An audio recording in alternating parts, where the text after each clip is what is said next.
We're taking a look live at Atlanta, Georgia right there.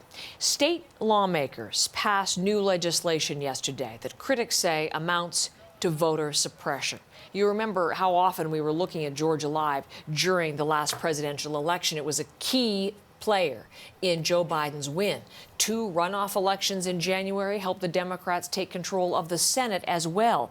And many argue these new restrictions, these restrictions on voting rights, target the black and minority voters that made those crucial victories possible.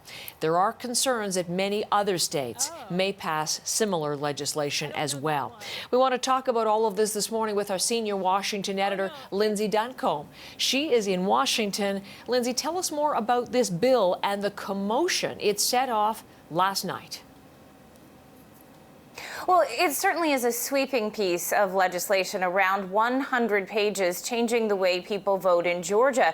One of the striking changes is that it will now be illegal to deliver water to people who are waiting in line to vote in the state of Georgia. Runoff elections will have fewer weeks, less time for those runoff campaigns to happen. There are new ID rules for absentee ballots. There are a fewer number of ballot drop-off boxes allowed. This is all happening in the wake of Republicans' cries that the 2020 election result was fraudulent, the loudest cry coming from the president. All of that, of course, is not true.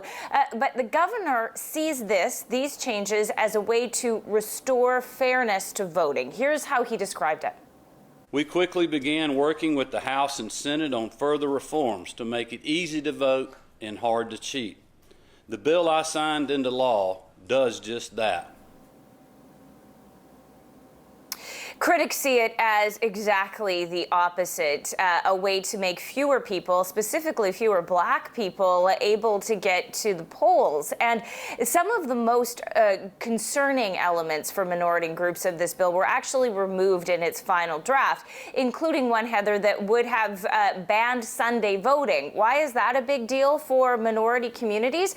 Because one of the ways the black community often motivates its members to go to the polls is something called Souls to the Polls, where different congregations leave church and go straight to the voting place. So that is not part of this bill, but it's one of the reasons why people say they see racial overtones to what's being done here. And that certainly was the subject of many protests around this bill. In fact, a state lawmaker was arrested while she was protesting outside the governor's office. It is something that's being all over social media, the fact that this woman was taken into custody and arrested while she was part of that protest, or a member of the state legislature in Georgia.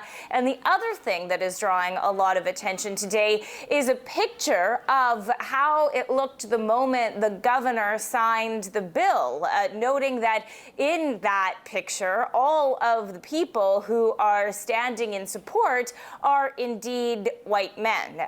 So all of this is concerning for activists, and it's not just Georgia, because the state of Iowa has passed a similar bill. There are bills that are being considered by Republican-controlled legislatures in places such as Texas, Florida, Arizona. This is something that Joe Biden was asked about at his press conference yesterday, and his answer was emotional. This is gigantic, what they're trying to do, and it cannot be sustained. And do everything in my power, along with my friends in the House and the Senate, to keep that from becoming the law.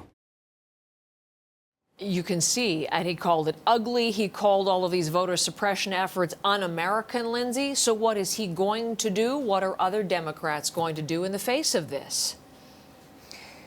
Well, the House has passed a voting rights bill that would restrict the power of some of these state legislatures. But the bottom line is it doesn't really face any chance of passing in the Senate.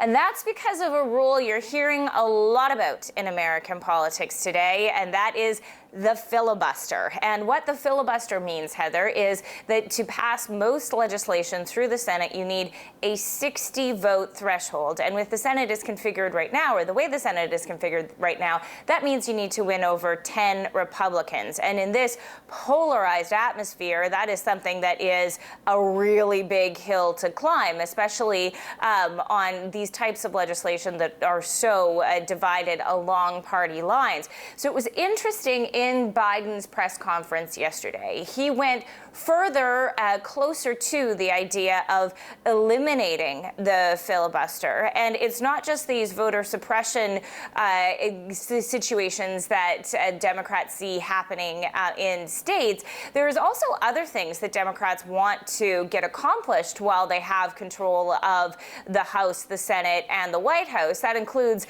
gun control legislation and immigration reform. The filibuster stands in the way of all of that. And yeah, we're hearing the president edge closer to talking about eliminating it, certainly supporting reforming it, perhaps going back to the way it used to be, where someone had to stay and talk and talk and talk and talk.